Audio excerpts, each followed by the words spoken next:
एक गांव। उस गांव में बना एक पुराना कुआं और उस पुराने कुएं से जुड़ी कुछ धारणाएं जो ये बताती हैं कि उस कुएं में कुछ प्रेत आत्माओं का साया है। पहले ये कुआं गांव के बीचों बीच था, पर जब धीरे धीरे गांव से लोग गायब होने लगे तो उस कुएं की गहराइयों को भी तलाशने की कोशिश की गई, लेकिन जो भी उस कुएं के अंदर गया वापस नहीं आया। गांव वालों ने उस कुएं को पत्थर डालकर बंद भी करने की कोशिश की, पर अगली ही रात सारे पत्थर गांव वालों की छत पर गिरने लगे। ऐसा लगने लगा जैसे पत्थरों की बारिश हो रही हो।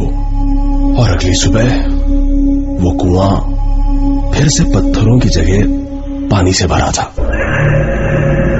ऐसी ही ढेरों कोशिशें जब नाकाम रही तो गांव वालों ने कुएं के पास बने सारे घर खाली कर दिए और पूरा गांव कुएं से दूर हट गया। पर कुआं अब भी गांव के रास्ते में खड़ा था।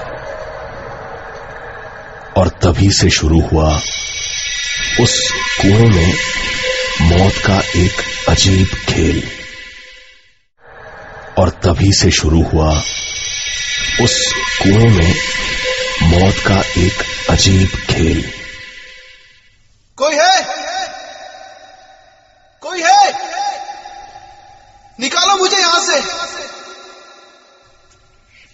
कोई सुन रहा है? मदद करो मेरी। कोई है? आवाज उस कुएं से आ रही थी जो वहां से गुजर रहे पवन ने साफ साफ सुनी। शायद कोई उस कुएं में गिर गया है। ये सोचकर पवन उस कुएं के पास चला गया और घबराते हुए बोला, कौन है वहां? मैं पास के ही गांव का घनश्याम। निकालो मुझे यहां से, जल्दी करो, दम घुट रहा है मेरा। अंधेरा होने से पहले निकालो मुझे यहाँ से। अच्छा ठीक है, रुको मैं निकालता हूँ। पर अब क्या करूँ मैं? देखो वहाँ पर पास ही मेरी एक रस्सी पड़ी होगी, उसे अंदर फेंको। ठीक है रुको। ये लो रस्सी, पकड़ में आई? हाँ मिल गई। मैं इसे अपनी कमर से बांध रहा हूँ, हाथों के सहारे से पकड़ के ऊपर आऊंगा। ठीक है। हाँ खींचो रस्सी, तुम खींचो। हाँ खींचो रस्सी, तुम खींचो। कुछ देर हो गई, पर पवन के लिए उस आदमी को सिर्फ हाथों से ऊपर खींचना आसान नहीं था। नहीं, मैं नहीं खींच पा रहा हूँ, और यहाँ कोई ऐसी जगह भी नहीं जिससे मैं इसको बांध सकूं। तुम भी रस्सी को अपनी कमर से बांध लो और फिर हाथों से खींचो, काफी मदद मिलेगी तुम्हें। खींचो। पवन ने वो रस्सी अपनी कमर से बांध ली और पूरी ताकत से ऊपर खींचने लगा। हाँ खींचो, मैं आ रहा हूँ बाहर। हाँ जोर लगाओ पवन, और जोर लगाओ पवन अचानक रुक गया। मैंने तो अपना नाम उसे बताया ही नहीं, फिर उसे कैसे? सिर्फ इतना सोचना ही था कि एक जोरदार झटके ने पवन को उस अंधेरे कुएं में खींच लिया। उस दिन के बाद किसी को पता नहीं चला कि पवन कहाँ गया। कुछ दिन गुजर गए, तभी वहां से गुजर रहे एक बूढ़े राहगीर को उस कुएं से एक आवाज सुनाई थी।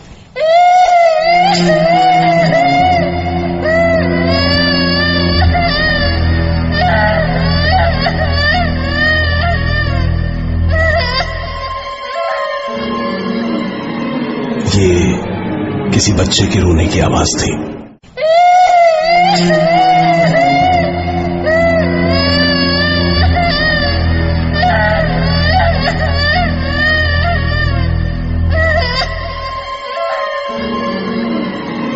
ये किसी बच्चे के रोने की आवाज थी। उस बूढ़े को लगा कोई बच्चा यहां खेलते खेलते उस कुएं में जा गिरा है। वो बूढ़ा इस कुएं की कहानियां जानता था, इसलिए डरकर कुएं के पास ही खड़ा रहा और मदद के लिए किसी का इंतजार करने लगा। कुछ ही देर में उसे दो राहगीर आते दिखाई दिए। बूढ़े ने उन्हें आवाज लगाई और मदद के लिए कुएं के पास बुलाए। अरे सुनो, अरे सुनो, यहाँ कुएं में किसी का बच्चा गिर गया है।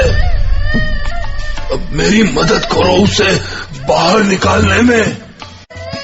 यहाँ कुएं में किसी का बच्चा गिर गया है। मेरी मदद करो उसे बाहर निकालने में। बूढ़े के कहने पर उन दोनों राहगीरों ने बच्चे को निकालने की कोशिश की और थोड़ी ही देर में बच्चे को चुप कराकर उससे अपनी कमर पे रस्सी भी बंधवा ली। बच्चे को बाहर खींचना आसान था और आसानी से ही बच्चा कुएं से बाहर भी आ गया। वो कुछ 7-8 साल का बच्चा रहा होगा। दोनों राहगीर और वो बूढ़ा खुश थे कि उन्होंने एक बच्चे की जान बचाई। धन्यवाद बेटा, आज तुम लोग नहीं होते तो पता नहीं क्या हो जाता। तभी एक राहगीर ने कहा, अरे नहीं, इसे हमने नहीं, आपने बचाया है। हाँ बेटा, क्या नाम है तुम्हारा? संतोष। कहाँ के रहने वाले हो तुम? माँ कहाँ है तुम्हारी? माँ नहीं है। अच्छा, पर तुम्हारे बाबा तो होंगे ना बेटा, कहाँ हैं? उस बच्चे ने राहगीर को हंसते हुए देखा और उस बूढ़े की तरफ उंगली उठा दी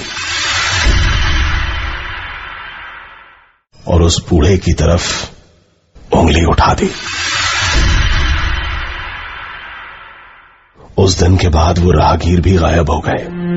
कहा जाता है कि आजादी से पहले इस गांव में बहुत शातिर ठगों की टोलियां रहा करती थी, जिन्होंने कई बार वहां के लोगों और अंग्रेजों को ठगा था।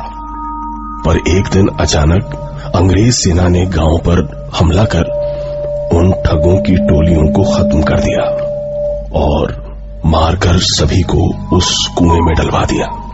तब से उन ठगों की आत्माएं आज भी अलग अलग तरीकों से लोगों की जिंदगियों को ठग रही हैं।